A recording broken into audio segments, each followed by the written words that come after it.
Старик Михайло сидел на холодной скамье в парке, обняв плечи руками, пытаясь согреться. Ветер прорезал его старую куртку, а дождь, мелкий и колючий, не прекращался. В глазах — пустота, в душе — тяжесть, которую не могла затмить даже усталость. Он не знал, куда идти, не знал, что делать. Все, что было у него — дом, семья — теперь оказалось за пределами его жизни. Его сын, молодой и успешный Игорь, выгнал его из дома. «Ты больше не нужен, папа». Такие слова прокололи сердце старика. А его невестка, Татьяна, женщина с холодным взглядом и уверенным голосом, поддержала сына. Она не скрывала своей неприязни к свекру. И вот, в тот день, когда Михайло пришел домой, чтобы взять свои вещи, она тихо сказала: «Ты больше не можешь здесь жить. Ты бесполезен. Мы не можем заботиться о тебе. Игорь прав, тебе пора уйти».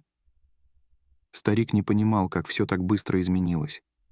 Еще вчера он был частью этой семьи, а сегодня оказался на улице, один, забытый и никому не нужный. Он остался без крова и без семьи, только с горечью и воспоминаниями. Прошло несколько часов. Старик сидел в парке, укрываясь под старым деревом, где не было ни одного прохожего. Он даже не думал о том, как долго будет сидеть здесь. В голову не приходила ни одна мысль, кроме того, что ему некуда идти. И вот, когда он уже начал засыпать от холода, кто-то тихо подошел к нему. Старик поднял глаза и увидел пожилую женщину. Ее лицо было покрыто морщинами, но глаза были теплыми и заботливыми. Она стояла рядом с ним, наклоняясь, как если бы собиралась помочь. «Что ты здесь делаешь, старик?» — спросила она мягко, но твердо. «Почему не домой?» «Нет у меня дома», — ответил он, пытаясь скрыть слезы. «Выгнали меня сын с женой». Она присела рядом с ним, внимательно смотря на его уставшее лицо. «Ты замерзаешь, бедняга», — сказала она. «Пойдем ко мне. У меня есть место для таких, как ты.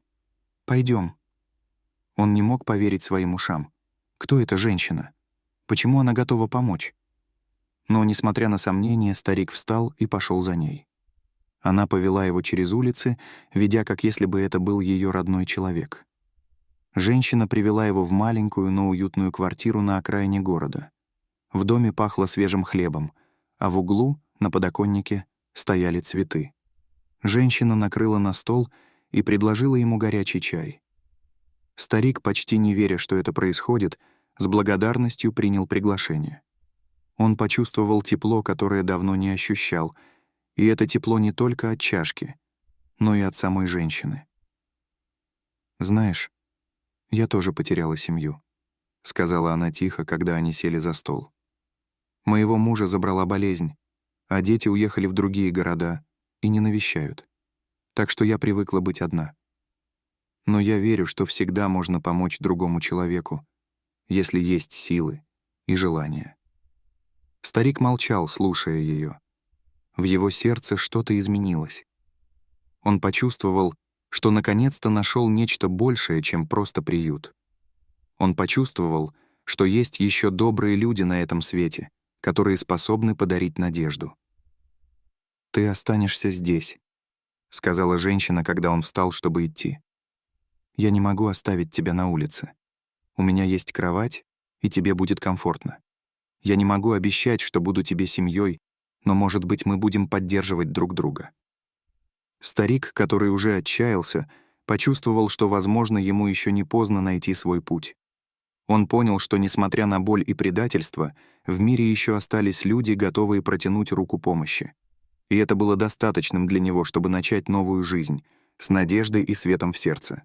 Дорогие зрители, если вам понравилось это видео, то ставьте лайк и подписывайтесь на наш канал. Да, свидания.